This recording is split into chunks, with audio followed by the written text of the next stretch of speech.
What is going on, everybody? I hope you guys are having a good day. My name is Noble, and in today's video we're going to be talking about this brand new thing that we've got. We've got a brand new Elgato HD60 S Plus.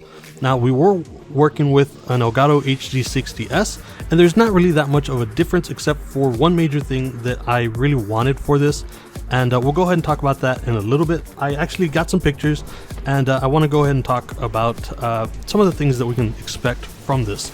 After that, in some follow-up videos, we'll go ahead and go over the new software and stuff like that. So first off, I took some pictures. As you guys know, the lighting in my apartment is absolutely horrible, so I did the best that I could. I did want to show you guys some of these features. So first off, we've got the boxes here. I've had the Elgato HD60 S for I don't know how many years, and we just recently picked up the Elgato HD60 S Plus. The box is about twice the size, but oddly enough, what's inside is pretty much the exact same thing. So inside the box for the Elgato HD60 S Plus, you've got obviously the Elgato HD60 S Plus, you've got a USB to USB-C connector, and then you've got your HDMI cables. It comes with everything that you need. So I also went ahead and took some pictures to compare the two side by side. As you guys can see, they're basically the exact same size. They've got the exact same plugins. You've got inline for your headset, you've got HDMI in, and you've got the USB-C to go ahead and power it. Over on the other side, you've got one HDMI out to go ahead and go to your TV, and that's pretty much it.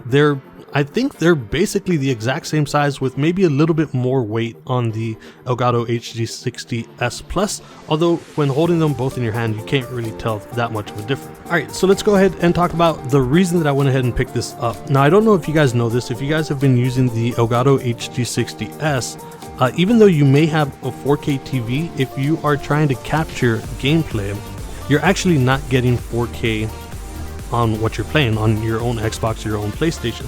That's because the Elgato HD60 S doesn't allow for it. It doesn't have that sort of pass-through. And so while it still allows you to go ahead and play in 1080p and record in 1080p, you're not actually getting that 4K. With the Elgato HD60 S Plus, it's actually got 4K pass-through, which means you can go ahead and set up your Xbox and your PlayStation for 4K video, and you can see that on your screen. But what you're going to be recording is still going to be 1080p. So some of the features that this has, and the reason that I love Elgato, and especially this one in particular, the Elgato HD60 S Plus has HDR10 capture. What that means is you can go ahead and capture in 1080p HDR, even though you're playing in 4K HDR. Along with that, you've got Flashback Recording, which is one of my favorite features for the Elgato. If you forget to record or if you miss something, you can simply go ahead and scroll back through time and find the area that you're looking for, press the record button, and it'll capture something even though you missed it the first time. You've also got some live commentary, which is very simple. You plug in your microphone. I always use a Blue Yeti mic, and you can go ahead and do your voiceovers or your live commentary if you're doing live streams.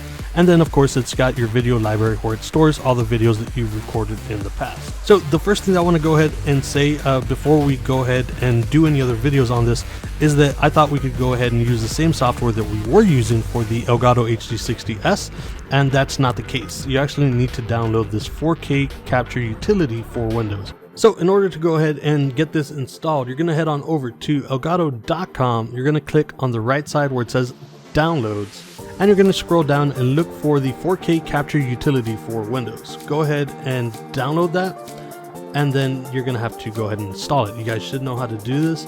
There is going to be an agreement that you have to agree with. I always suggest that you guys read through this.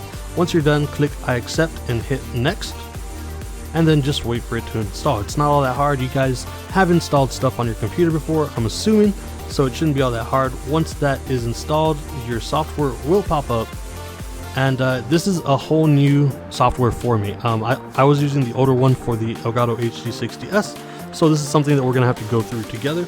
But that's basically where I want to go ahead and start this. I'm very excited to go ahead and check this out. I'm super excited to go ahead and finally be able to actually play in 4K on my Xbox, on my PlayStation, on whatever it is that I'm playing, even though I'm going to still be capturing in 1080p. So in the next video, we're going to go ahead and check out the brand new software. Like I said, this is brand new to me, so we're going to go ahead and check it out, set it up, and then we'll also have some follow-up videos so that you can go ahead and set up your Xbox and your PlayStation for 4K gameplay while you're recording in 1080p HDR. So hope you guys like this video. If you guys want to stay tuned for this, make sure you like, share, and subscribe, and I will see you guys next time.